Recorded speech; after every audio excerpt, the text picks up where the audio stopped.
what we're doing today is just kind of like, as everyone knows, a snapshot of Royal Oak in 2011.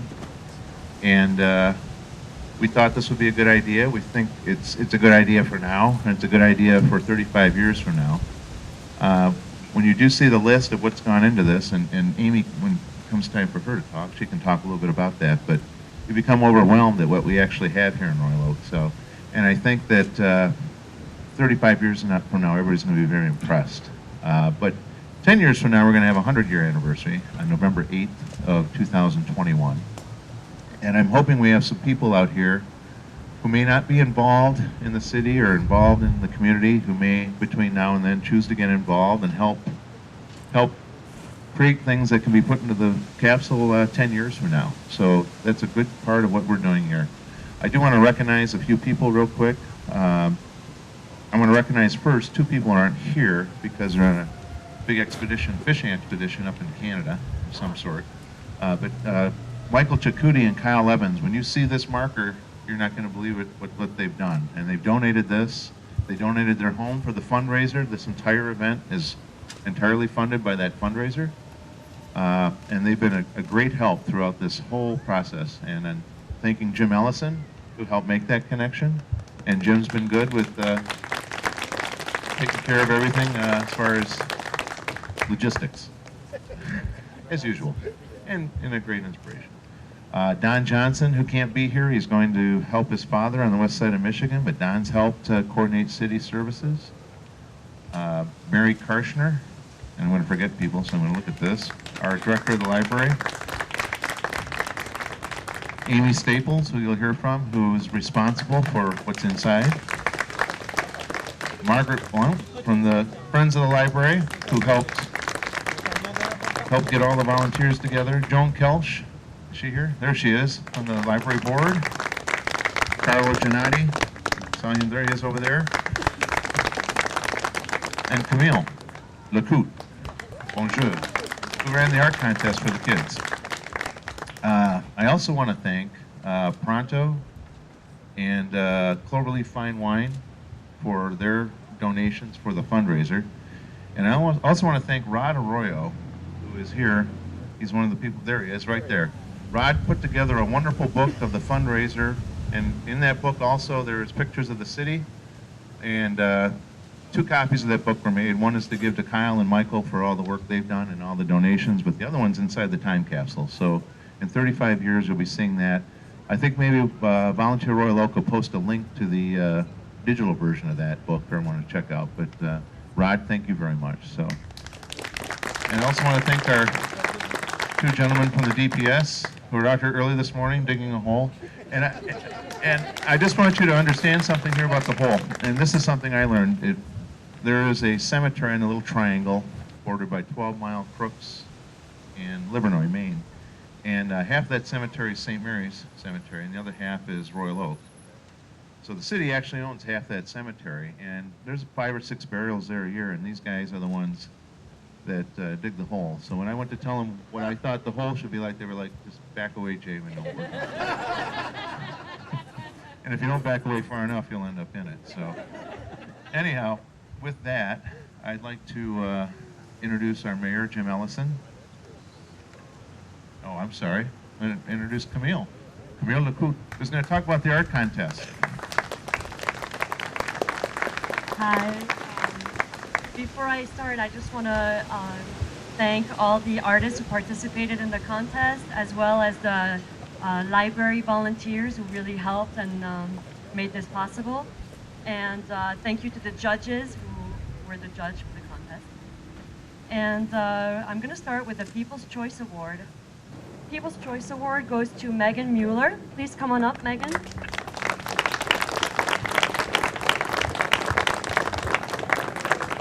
Congratulations. The first place in the 9 years and above goes to Angela Santoro.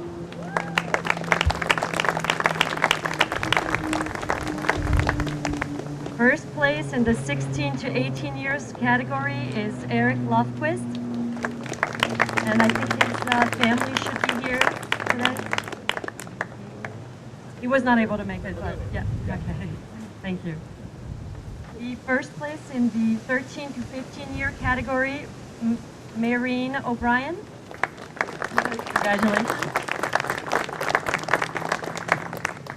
And again, first place in the 9 to 12 years, again, Megan Mueller. Yay.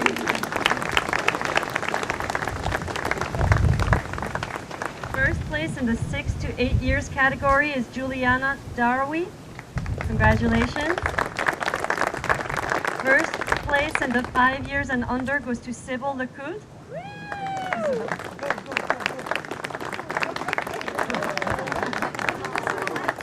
Yeah, and I also have certificates for. Yeah, here you go, Sybil. Yeah. We also have certificates for some of the participant, Jessica Showers. I don't know if some of them. Great. Brian Cook.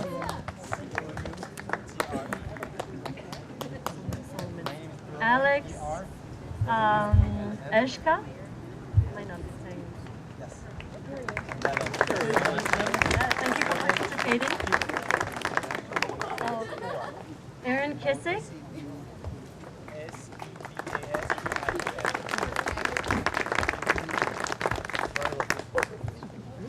Jill Whitehill and Isabella Whitehill.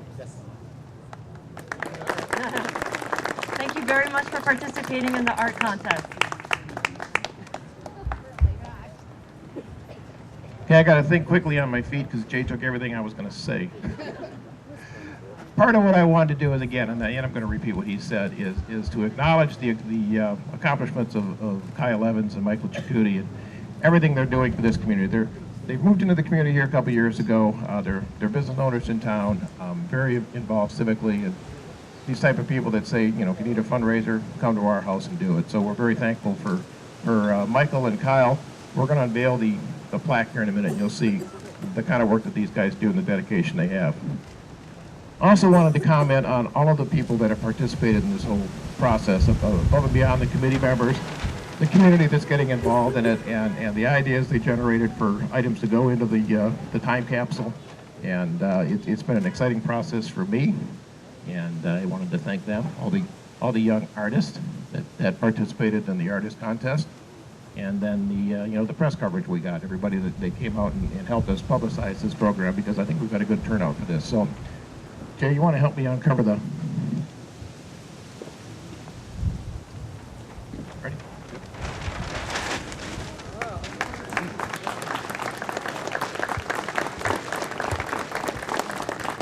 For those that can't see, they had the foresight to make this double-sided. So whatever you see on this side is on this side as well. So whatever direction you're running, you'll be reminded that underneath this marker is a time capsule that's going to be open in 35 years.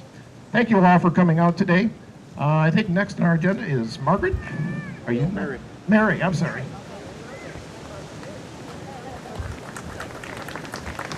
I just want to say that I don't want to repeat what these two have said, and many, many people have been involved in this.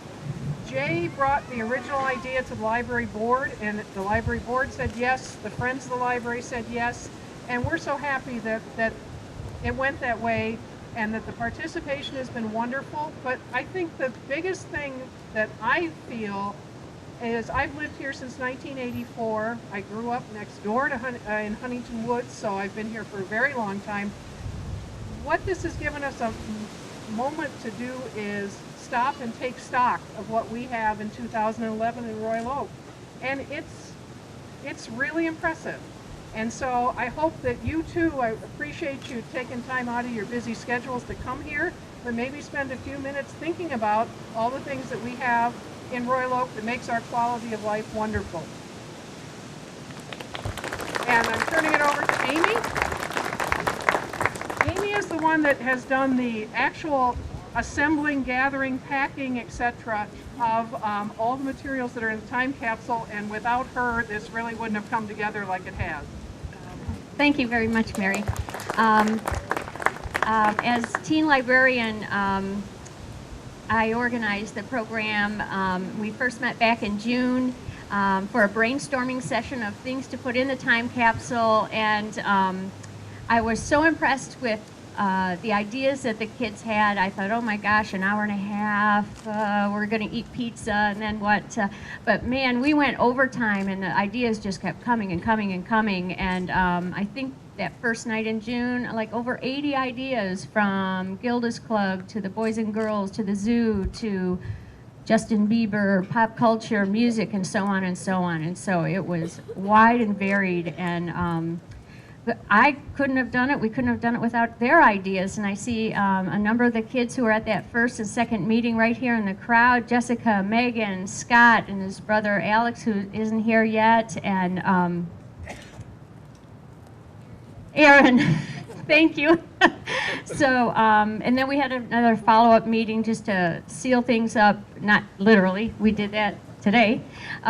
So also personally, being able to gather all these items was not a chore. It was a pleasure to do, and mostly I loved meeting everybody who in the community, whose stores I frequented over the years and this year, and making it personal. And it was just a delight to meet everybody, and that everybody was so generous with their contributions and their time toward this time capsule. So thanks.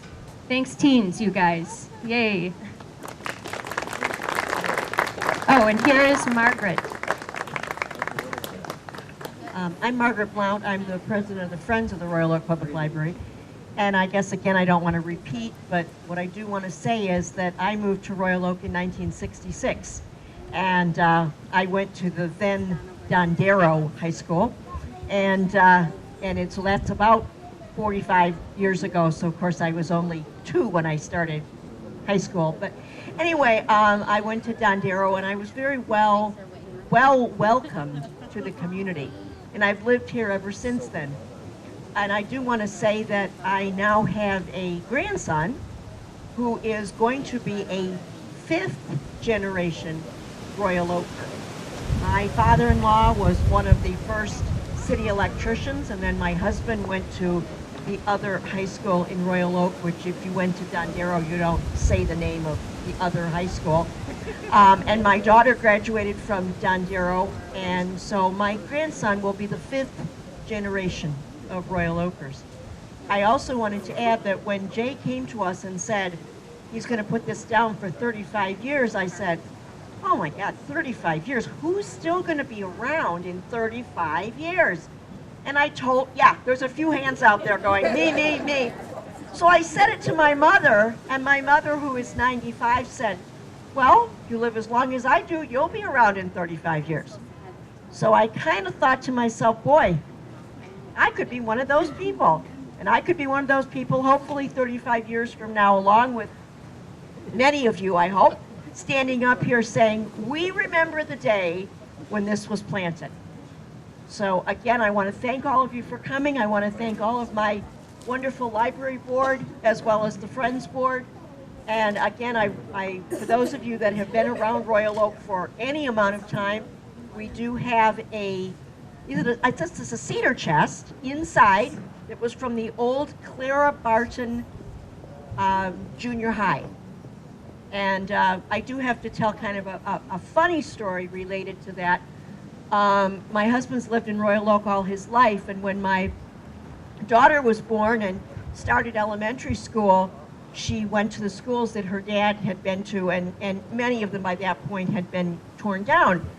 And so when her dad said to her, well, I went to middle school across the street from Oak Ridge. And my daughter kind of paused, and she said, you went to middle school at the McDonald's? So again, I welcome all of you to come inside afterwards and to view the Barton cedar chest and maybe find some things that you yourself might have done if you were around back in that 50s, 60s, and 70s. Thank you very much. All right, now the moment we've all been waiting for. Burying time. Pete Mancourt, why don't you come on up here? You're gonna help us do this. Pete's the brains behind this operation. Pete and I, about 3 hours ago, were sealing this thing, and hopefully it works. If it doesn't, don't blame us, because we won't be around. But anyway, so I think Pete, Carlo, we don't want to mess up your coat, but Pete and Carlo and Jim and I think we'll lower this thing down, and maybe if somebody just wants to stand on either side to make sure we don't fall in, or get pushed in, for that matter. So.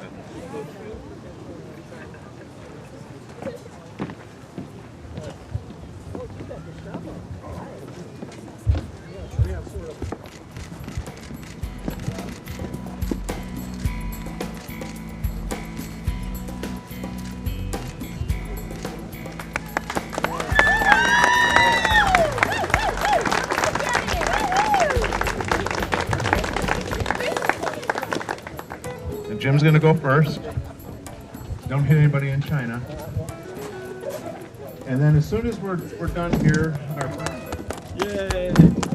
You're Jess! Go Jessica!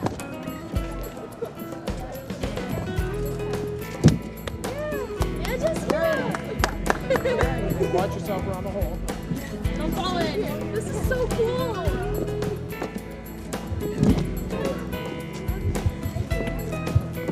Well, what started this project was a trip Patty and I had taken almost 3 years ago through upstate New York. And we traveled through a lot of really wonderful small towns, very similar to Royal Oak, most of them a little bit smaller.